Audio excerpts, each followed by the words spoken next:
Okay, so welcome once again. My name is Shaima Samtal. I'm a consultant with the African Bioinformatics Institute, and I'm part of the DSI Africa Outreach Working Group. Today, we will be hearing from two presenters. Firstly, we will be hearing from Jessica Jonge. She is a research coordinator at the Institute for Excellence in the Health Equity, NYU School of Medicine, and she will be talking to us about the NYU MOA Data Science for Social Determinants training program. Our second presenter today will be Patrick Wiki from the University of Nairobi, and he will be talking to us about advancing public health research in Eastern Africa through data science training. So, welcome once again. If my facilitator is ready, I think we have some pre-recorded presentation. Tanya, could you please share the first presentation? Hi everyone, my name is Jessica. I'm going to be presenting on behalf of the NYU MOI DSSD training program here at the DSI Africa Virtual Network Exchange today. I am the program coordinator for the project. And first, I wanted to start off by just giving a brief overview of our team. From left to right, we have Dr. Anne Mwangi, who is our contact PI. She's the head of the whole operation. And we also have a few other PIs that we work with. Dr. Judy Mangeni. We also have Dr. Joseph Hogan from Brown University, Dr. Rajesh Vedanthan from the NYU School of Medicine, and Dr. Rumi Chunara, who is one of our MPIs, who has a lot of experience in data science and computer engineering. And we also have two other coordinators who assist me as the program manager on the project, Eileen and Catherine, who are also pictured here. Just to give a brief overview of what the DSSD program is, it's a collaboration between NYU, both the Grossman School of Medicine and NYU Downtown. This includes the Tandon School of Engineering and the School of Global Public Health, along with the Data Science Institute, Moy University and Brown University. That's funded by the NIH and DSI Africa Network. Over the past 4 years, our grant has focused on a few key things. First is developing both MSc and PhD data science tracks at Moy University, and we'll give an update on both of those later in the presentation. We also have another goal of upskilling and equipping PhD students, postdocs, and faculty from Moy in the hopes that once we do training with them, they'll go back to Moy and teach classes and do research specifically focused on data science and social determinants. We also do have another goal, which is to create short courses that are focused on upskilling others on machine learning and social determinants specifically. And we're going to give a lot of details about that later on. So first, to give an update on our curriculum development. So that was our first goal. We've done a lot in regards to the MSc data science track development. So we currently actually have 5 students enrolled in the Masters of Science data science track, one who started in the spring of 2023, 2 who started in fall 2023, and then 2 more who started in fall 2024. Fall 2024. I had a typo on my slide there. And the PhD science track, data science track, is currently under departmental review. But on the right here, you'll see that we did have a lot of work that went into developing the MSc track. It required a lot of departmental meetings, needs assessments. We had an information exchange between Brown and Moy. It had to go through many different reviews, departmental, through the whole School of Public Health, had to go through the Dean Quality Assurance and get a final approval in December 2024. And before that, we did have those students enroll just to see how it was starting to go. And there have been some pauses in enrollment, but we're hoping to get that started back up soon. And once the PhD data science track is complete, we'll have more information on that once we're complete with that. I just wanted to give an overview of our past DSSD trainees. These are people who came over from Moy University to NYU for an entire semester to take courses on machine learning, data science, and all the new updates, including AI. And they also participated in mentorship and starting research projects with various faculty across NYU Downtown, mainly Tandon School of Engineering, and with some people in the Department of Population Health at the NYU Grossman School of Medicine. So just to go across, we have Job and Milka Job and Philomena, who are our first trainees in the 2023 cohort. And then we had Samuel, who joined us in 2024, and our latest trainees, Milka and Edwin, who most recently joined us in 2025. And we're hoping to have one more trainee join us. As part of a new project supplement that we got a while back, so not too new anymore, we formed a community of practice on social determinant data. And this was a group that we formed during one of our workshops, actually, that focuses on elevating data science capacity, specifically in the African context. And our hope is to create data resources that specifically focus on sub-Saharan African data that will inform models. And we also just really want to use data science to create like a plethora of social determinant data that can be used for further analyses and projects. And we have two main ongoing activities. So we have two groups that have formed in this community of practice, a scoping review group who's working to identify trends and gaps in current social determinant of health literature in the region, specifically focused on sub-Saharan Africa. We might go a little bit outside of that region, but we're mainly focused on that area. And we also have a data indexing group that's working to catalog responses to try and create like a repository of specifically sub-Saharan African social determinant of health data. And we actually have a QR code linked to that form that we have to try and collect that data. So if you want to share that, but basically in that form, we just ask people like if they know of any data sets. It could be public or private, but maybe preferably public data sets that specifically collect like social determinant of health data from various sub-Saharan African countries. So if you know of any data sets that we could potentially add to this repository, please fill out that form or share it with anyone who you think might. And just to give an update on what we have discovered from this responses that we have gotten, we've created that form to gather those responses about existing data sources. And we are still working on currently gathering responses. And so far, we do have most of our data sets coming from Kenya with some other data sets from South Africa, Rwanda, Ethiopia, Nigeria, Ghana, and Sierra Leone. But we're hoping to broaden that to get more responses from across the region to try and just gather as many data sets as we can and identify certain trends, like which, social determinants are specifically being gathered more than others and where there are gaps that we could potentially help identify. But we are still working on this and we'll give more updates as soon as we have them. Our scoping review group has made some progress. Currently, we have actually published 2 articles detailing, one, the need for our work in social determinants, specifically in the African region, along with our detailed protocol that we are using for our scoping review. And as of January this year, our team completed detailed literature searches, which have yielded over 11,000 articles that we've found related to social determinants specifically in sub-Saharan Africa, and as of last month. And currently, our team is going through the title and abstract screening with the aim of moving on to full text review in the summer, if all goes according to plan. Our most recent short course happened last year in July 2025, and the topic of that one was survival analysis and machine learning in health research specifically. We actually had over 130 applicants, which was the most number of applicants we've received so far for our short course workshops. We were able to accept 83 of those applicants, and 78 total attendees were able to join us from 9 countries at various different academic levels, and 22 specifically attended our community of practice meeting. And just to give a breakdown, we had 33 different organizations in total represented, with the top 3 being Moi University, Ampath Kenya, or USAID, and Aga Khan University. We had people from Ethiopia, Kenya, Nigeria, Rwanda, Sierra Leone, Sudan, Tanzania, Uganda, and Zambia join us. And we had various different levels of education of the attendees who attended the workshop. Most were master's level attendees, but we did have bachelor's and PhD level attendees as well. And what we've started doing recently is taking comments and doing like a post feedback survey from people who attend our workshop, just so we can understand how we can improve better the next time and what people would actually enjoy more or take away more.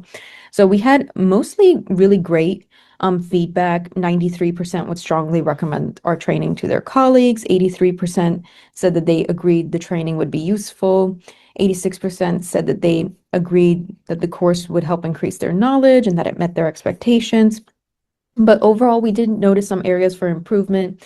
People wanted us to extend and deepen the training, maybe make it 5 days instead of 3 or 4, and enhance more of the practical learning, so more hands-on work, taking home like data scripts. And we do need to have some work on improving like logistics, access, and maybe strengthening like follow-up engagement, which is all feedback we're going to take into consideration for our next workshop, which we hope we can do this summer. And once we have more information on that, we will definitely share the details with the network. So just to give a summary, we'd like to thank the NIH and DSI Africa Network because the main focus of the DSSD project is to truly like collaborate with the DSI Africa Network and beyond to really infuse a focus on data science and social determinants throughout the region and improve upon that work. And if you have any questions, please reach out to me. My email is right here, or to our program director and main PI, Dr. Ann Mwangi. Her email is here as well. Thank you.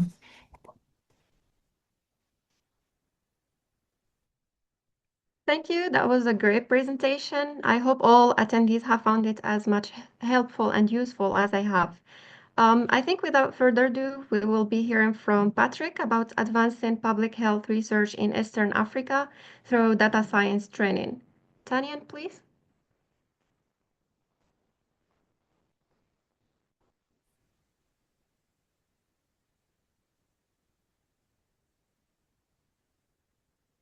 Welcome to the AFRIA DST project presentation on capacity building and training programs. My name is Patrick Weke, and I'm presenting this on behalf of the other PIs, Rahel Bekele and Kiros Berhane.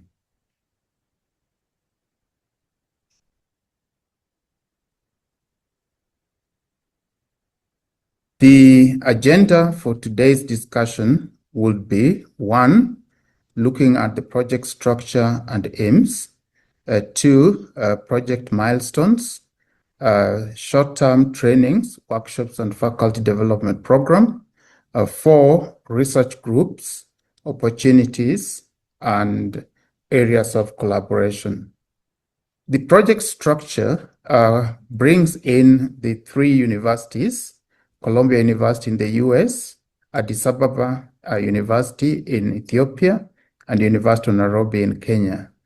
The overall PI is Professor Kiros Berhane, who is at the Mellman School of Public Health, Biostatistics Department, and the Addis Ababa is represented by Professor Rahel Bekele from the School of Mathematics, and University of Nairobi is represented by Patrick Weke from School of Mathematics, Department of Statistics. So bring in a number of schools and departments from the 3 universities, including School of Public Health, School of Computing and Informatics, Data Science Institute, and School of Engineering, among others. We involve stakeholders, especially from the governmental side, Ministry of Health, non-governmental, and of course from the academia, other universities that we work with. We also have training advisory committee whose membership are taken from the 3 universities, and these people advise on some of the projects that we want to undertake and the activities involved. The specific aims of our project include developing and establishing a new Master of Science programs in public health data science in the 2 countries, Ethiopia and Kenya. And this has been done and it's ongoing. 2, establish a faculty development program that promotes sustainability of data science education in the region. 3, develop and deliver short courses with the key objective of data science competency.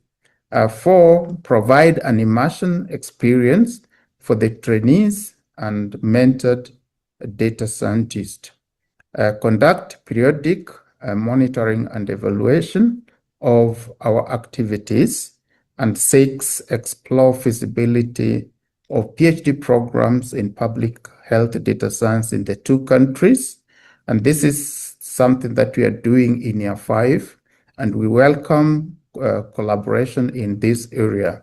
And 7, broaden the reach of the research training programs through dissemination activities.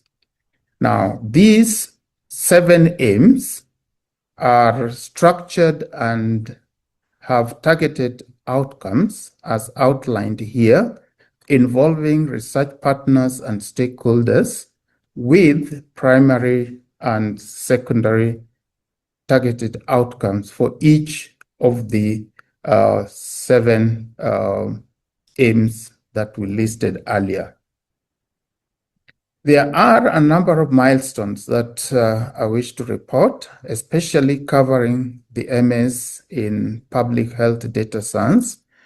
The curriculum was developed by expertise from the 3 universities, and what we then agreed on is that the first cohort would start at the University of Nairobi after the curricula have been approved by the 2 universities in both Kenya and Ethiopia.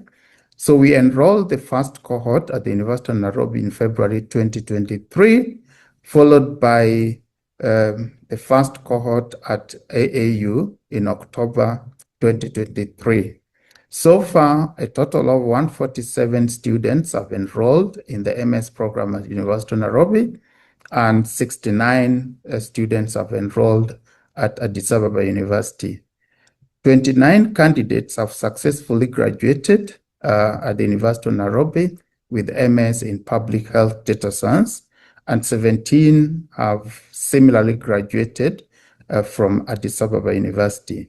In both cases, the students undergo practicum and research immersion activities that then will inform the kind of data that they use for their research projects. 3 candidates from University of Nairobi have so far published their papers in peer-reviewed journals, and the details will be covered later. So you can see that in total we have 4 cohorts from University of Nairobi and 3 cohorts from the Addis Ababa University. These are the publications that have come out of our collaborative research, namely the first being a paper generated by team members of AFRIA DST, and this was published in the year 2024, titled A Collaborative Approach to Advancing Research and Training in Public Health Data Science, Challenges, Opportunities, and Lessons Learned. Number 2, 3, and 4 are publications that have come from the first cohort of our graduates, and I can report that more students are still working on more papers that will come out later. I have included details of these publications, including the links for those people who may want to see the downloaded papers and read them in detail. There are a number of short-term trainings that we have organized and workshops, and these trainings, we really thank the professors from Columbia University who have offered, to train our staff and students. These have covered, for example, areas on Python programming language, R programming language, epidemiological methods, developing Shiny apps, and many more, even areas of artificial intelligence. For the workshops, we then developed a strategy of having 1 workshop per year. However, we were lucky that in last year, 2025, we were able to organize 2 workshops. So the first was in 2022, which was organized in Nairobi, and subsequently we've been alternating between Nairobi and Addis Ababa. As I said earlier, in 2025, we got additional funding from the Prosher Foundation and organized a workshop covering ethical, legal, social implications of harnessing AI and data science for health in Africa in Geneva. The next workshop will be in Nairobi next month from 13th to 15th May, just before we begin the DSI Africa meeting. All these workshops are organized in with physical and virtual attendance so that our students can also participate from wherever they are, because normally we do not have funds to bring all the students to the location where the workshops are organized. The faculty development program has also been organized, RISE, covering the year 2022 up to which is up to 2026, which is still ongoing. And in each of the cases, we enroll 2 participants from Addis Ababa University and 2 from the University of Nairobi. We take them through mentorship and training when they are at their universities, and then they spend 1 week training at Columbia University, and in total, therefore, we have trained 12 in number, and they do help with the mentorship of our MS students, our supervision, and of course, teaching the program. We have a number of research groups, both at AAU and UON. Now, these research groups, the membership are from the lecturers. We then bring in students also for each of these research groups so that they get ideas, data for their research projects. There are a number of opportunities and collaboration areas that we need to think about. For the opportunities, we wish to report that the university management, both at AAU and UON, have been very, very supportive of our activities. And similarly, this applies to Columbia University. There is also close working relationships with development partners, and especially NIH, that has funded our activities for the last 4 to 5 years. We need to think about developing a PhD program in public health data science that will cater for those who have graduated with an MS degree and wish to proceed to the research degree level. This is something that we can discuss and see best how to collaborate. Rolling out countrywide health information systems in both countries is something that is very important, and that would enable us to generate massive data for training, for research, and also to inform on some of these issues we have with our health systems in Africa. A well-established collaboration and knowledge exchange initiative within the larger DSI Africa is something that we really appreciate. What are the areas of collaboration? We propose that joint seminars and short trainings, especially in the area of data science competency, should be enhanced. Teaching, supervision, and mentorship opportunities are there. We cannot claim that we have fully qualified staff. to take care of and mentor the so many students that we have.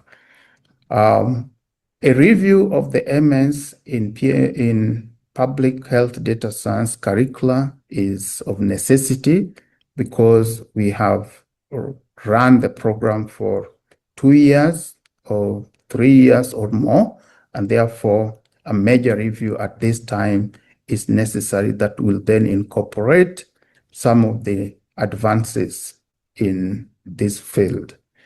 Research collaboration so that we are able to, publish more papers. We are able to, generate the required data is of importance. Design of training modules to build the data science capacity in the region is another area of collaboration that we could consider. Seeking alternative sources of funding to strengthen short courses and those existing research groups that we have listed is also something that would be, we need to think about, discuss, and find ways of doing it. We wish to acknowledge and thank NIH, especially thank the DSI Africa Coordinating Center for organizing this wonderful meeting. The 3 universities involved, Columbia, University of Nairobi, Addis Ababa University, and all the stakeholders and data partners that continue to provide our students with practical opportunities, research immersion, and the data for their research projects. These are the PIs, their contacts, and the project manager for Afria DST. Thank you. The website is also given, and you are welcome to visit us.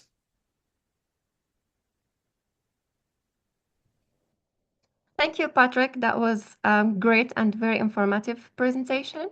Now I like to call us to be reminded that the essence of the networking exchange is actually that we see nascent overlapping area where we can partner and collaborate with other individuals and find more opportunities for us to move our work in even more fantastic directions. So if you have questions for any of our presenters, please pop them into the chat box. I think the floor now is open for questions. So Jessica was here like during her presentation, but we have Patrick, so it's fine in the house. Also, you can indicate and we will give you the microphone to ask your question or make any comment. Just raise your hand or pop your question. So the first question, we have a question from Rahel. Is there a possibility to share the PhD courses from, well, yeah, so this is for Jessica. I'm not sure if someone from Jessica's team is here with us to respond to the question.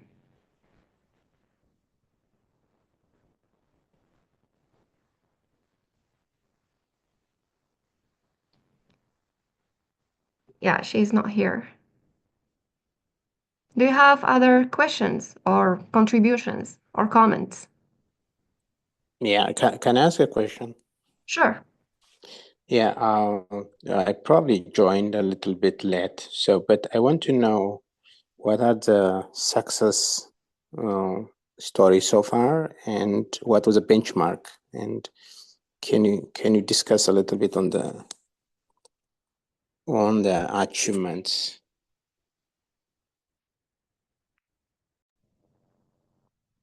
Patrick, would you like to take over this question, please? Yes, thank you very much. I hope I can be heard. So what were the benchmarks? I think at the beginning, it was not very easy, especially when we were developing the curriculum and going through the approvals at the 2 universities, AAU and UON, and also through the regulator in both countries. So to us, once we were able to do this within 1 year and a few months, that was fairly a success story for us. And also, in terms of getting qualified people from a whole range of institutions within our respective countries, we had to get people, teaching at our MS level, from research institutes, from other departments. That was a big, success. And the other one was, as I've indicated, there were quite a number of departments involved. And so, bringing in the multidisciplinary nature of statistics, computer science, of course, public health, that was another one. And of course, therefore, later on, to think about engaging, the students that are being taught and prepared, into a research area and acquisition of data, which is quite, a problem. So those are some of the things that I would say were important for us. And that is part of the reason why we then had to bring in this faculty development so that we extend the training beyond our respective countries, but also to the US. In summary, yes, those were some of the benchmarks that we were working with. Thank you. I'm not sure whether I'm clear.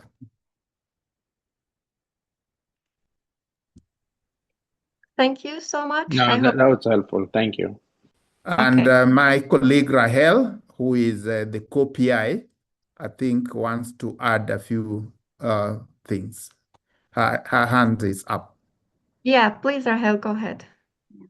Thank you for the question. Probably one of the successful achievements of this project is that the MSc program is already established, and even if the funding from NIH stopped, the program is already embedded at the School of Information Science, and the collaboration also continues. So this is one of the biggest achievements of the project.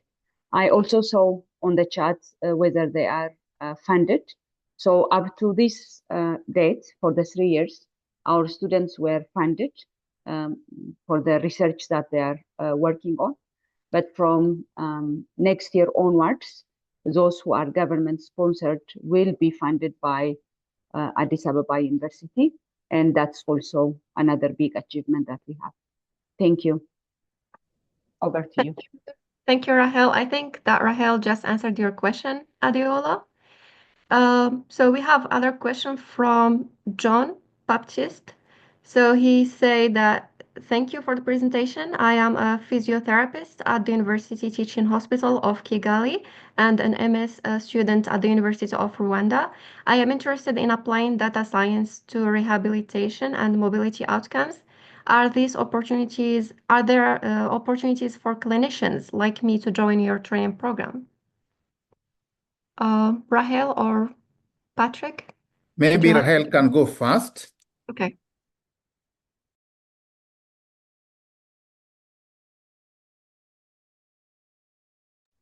Rahel?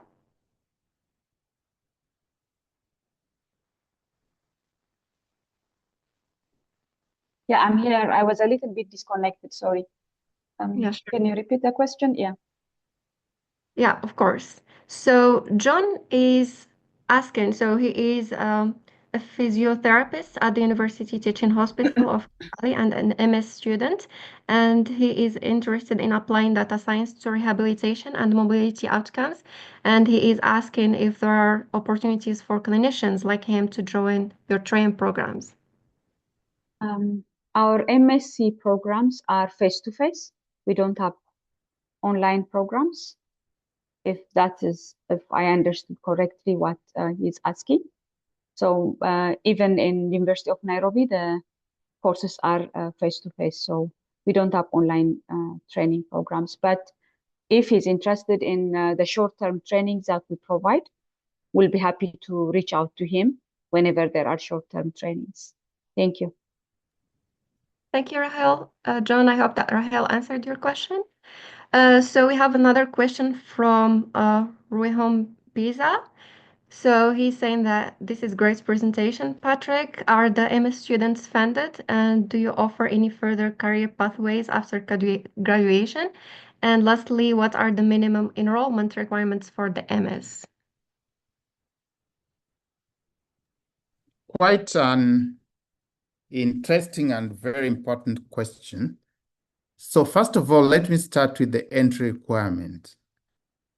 Given that this is a data science course with application in public health, our requirement is a first degree, a strong first degree, depending on how that is measured in various countries, and with competence in mathematics and statistics. So we are not saying you must have had a degree in statistics or mathematics, but you should show competence in those two areas. And so we get students who have come from, the medical side. We get students who have come from engineering. We welcome them. During the last few years, we've been getting funding from NIH, and the budget was able to cover a partial support, given that at the University of Nairobi, a postgraduate program's tuition fee is quite high. So we did support them, partially. And as Rahel has said, for Addis Ababa University, the postgraduate programs, I think the government caters for most of the support. So for the Kenyan case, we offer that partial scholarship, and therefore the candidates also have to get additional, funds to be able to go through the course. At the end of this course, well, we do follow up. And for the case of Kenya, 2 cohorts have already graduated. And what I can report is that there are a number of institutions in Kenya, both in the government or non-governmental organizations that are looking for people with a master's degree in data science. So they are well established, that I can report. And during the training, when they go through the internship, practicum, research immersion, they are able to, have useful contact of people who will have realized that they have value to add. So they are well placed.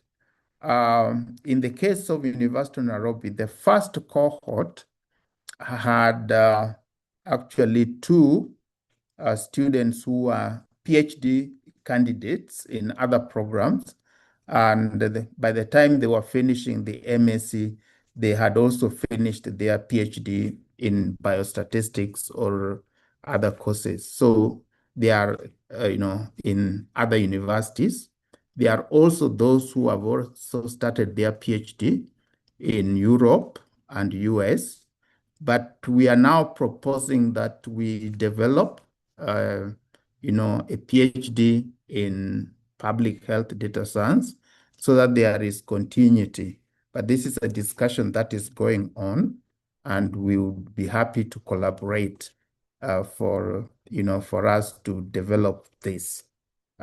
Thank you. Thanks, Patrick. I hope that Patrick has responded to your question. So we have another question from Bendu. So he's asking about what the type of data that are the students using for their research. The students use data from various fields. Majority of them use data from health systems that they are able to collect during the practicum activity. Some of them use data from climate change environment, and what we have to do is to, link them, as I said earlier, with organizations that have, reasonable amount of data. Somehow in Kenya, we are lucky, and the same with Ethiopia. There are quite a number of serious institutions, serious companies that are able to provide, raw data for these projects. So that's what I can say in general. But some of them also go beyond the medical or health data and use data from companies like Safaricom and the rest. Thank you. Thank you. Rahel Yeah. has something to add. Mhm.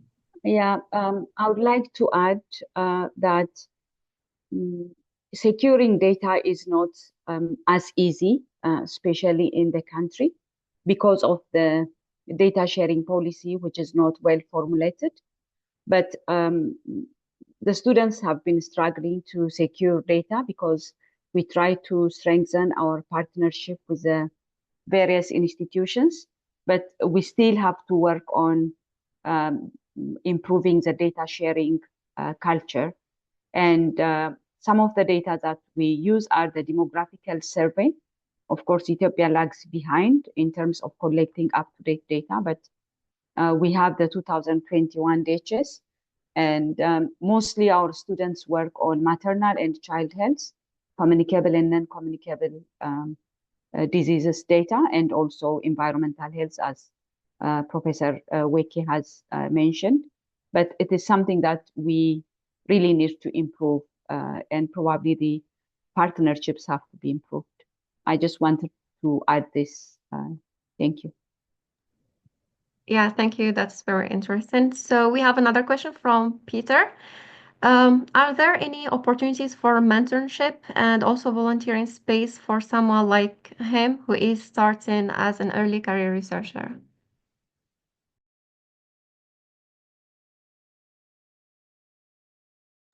Patrick or Rahel? Okay, let me start, and Rahel can chip in. The opportunity, I would say, is there, depending on your location. If you are in Kenya, it's quite obvious that we can discuss it. If you're in Ethiopia, similarly. But I'm not so sure whether this is something we can do virtually or unless you plan to visit us. And it is something that can be done in various forms through the short-term training, programs, through the workshops that we do organize, which, of course, as I said, the workshops one can attend, physically, or you can attend through the online means. And then, if you are locally available, then it is something that we can, take you through when we have other activities in either Addis Ababa University or at the University of Nairobi. So I would say yes, but then it is something that has to be organized well. Rahel. Yeah, I think you have said it well, Patrick. I don't have more to add. Thank you. Okay, thank you so much. So we have another question from Ainu. Is there any specific short-term online trainings for PhD students and early career researchers? So probably from Addis Ababa University side, we're planning to give a Python training course for our MSc students who are working on their thesis. Probably this will be sometime at the end of April. So if they are interested, I will leave my email here, and we can reach out to them when it is organized. So I'll just type my email on the chat. Thanks. Yeah, thank you so much. That will be very helpful. I think you have touched on that before, but this is asking again, where do you get big data for data science training program? From our side, as I have mentioned, we have the DHS, and then there is an institute by the name Ethiopian Public Health Institute, which is responsible for collecting all sorts of data. So that's one source. The other is we have a partner project also funded by NIH, the Joy Health Hub, which collects data on air pollution, climate health, food security, and the like.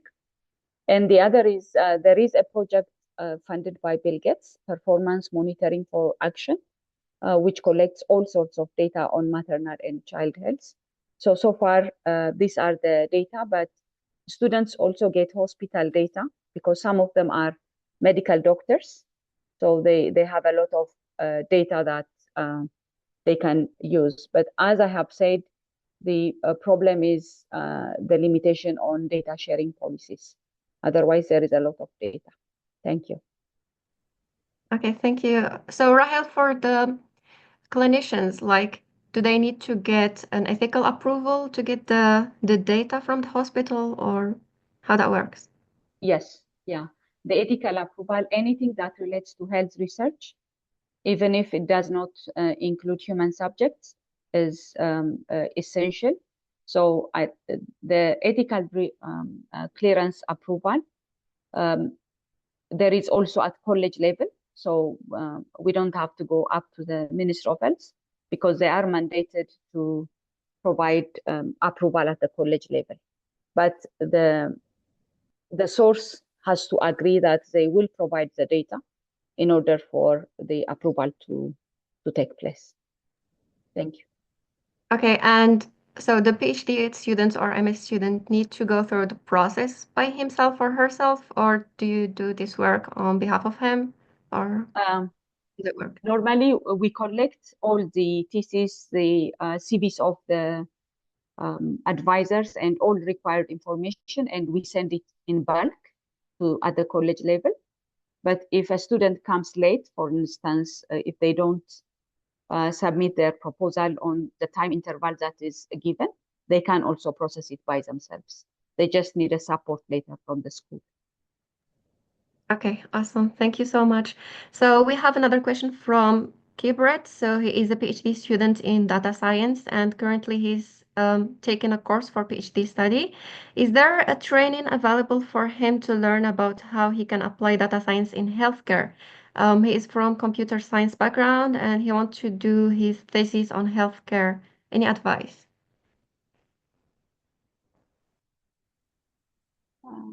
My advice is you should get in touch with either Rahel or me.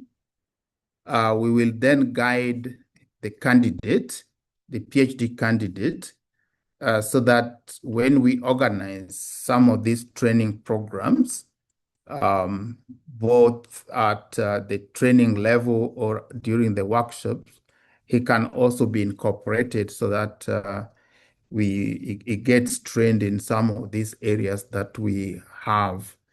But of course, besides that, there are a number of training programs that he can benefit from at DSI Africa level.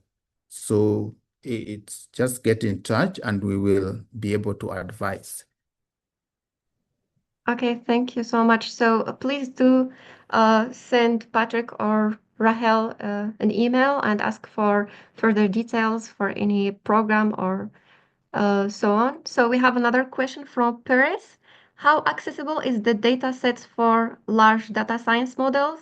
Have you had any data access challenges, and how have you handled it? I think I have answered that question already. So there is a challenge, of course. So we're trying to create a strong partnership with the stakeholders, particularly with the Ministry of Health and also the Ethiopian Public Health Institute. So the students are working on their data, and some of them have already graduated, but the challenge is there. So I think this is a challenge all over Africa. Thank you. Yeah, thank you. Patrick, do you have anything to add? No, I think Rahel has dealt with the question, and I think we have also covered it many times. Thank you. Yeah, thank you so much. So is there any other questions for Patrick or Rahel? Unfortunately, Jessica had left, but Tanya just put her email address on the chat box, so you can contact her anytime you want.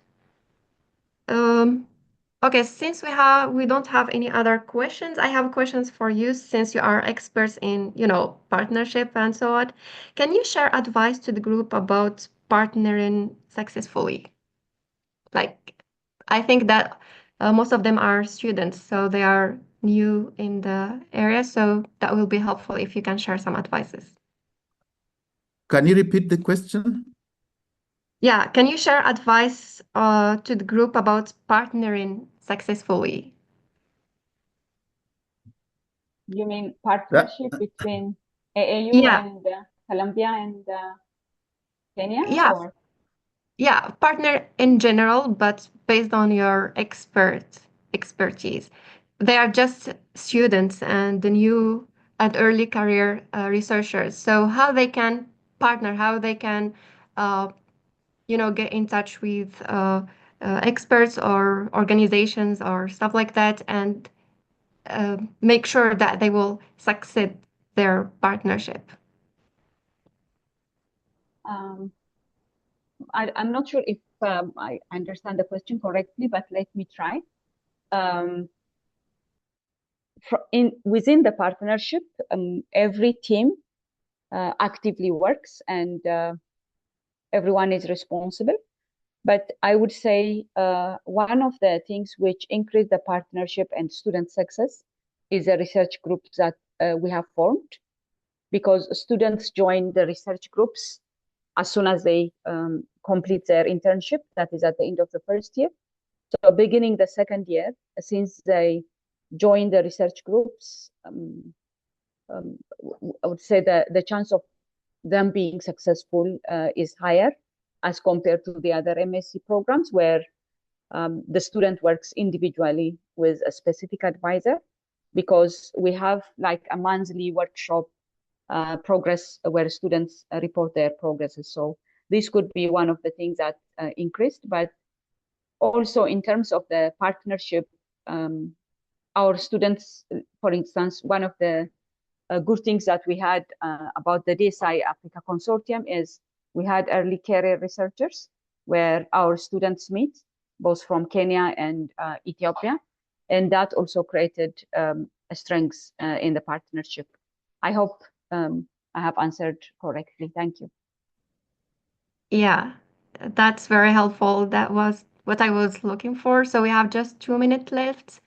If you have any other contributions or questions, please do share them.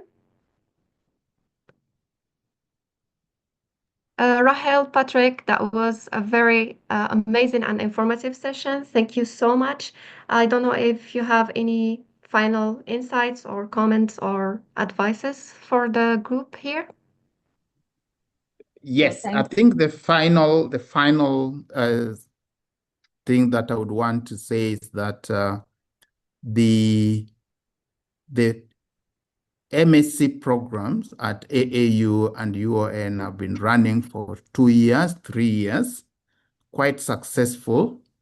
And we are now thinking about, extending to the PhD level. And we are still working on, preliminary issues to be sure that it will be the right thing to do. So we look forward to collaboration at whatever level, whether you are early career researcher, whether you are a stakeholder. This is something that we think will be useful. And also, those, as we have discussed about acquisition of data, those who are stakeholders, we do appreciate the kind of data that you offer us and the training that you support, but we look forward to more collaboration in that area too. Thank you very much, and I think Rahel may have something to say before we close. I just say thank you. Thank you all for the interactive session. Okay, thank you so much. I think we can just start leaving the breakout room and get back to the main room. Thank you so much. And thank you all. Thanks.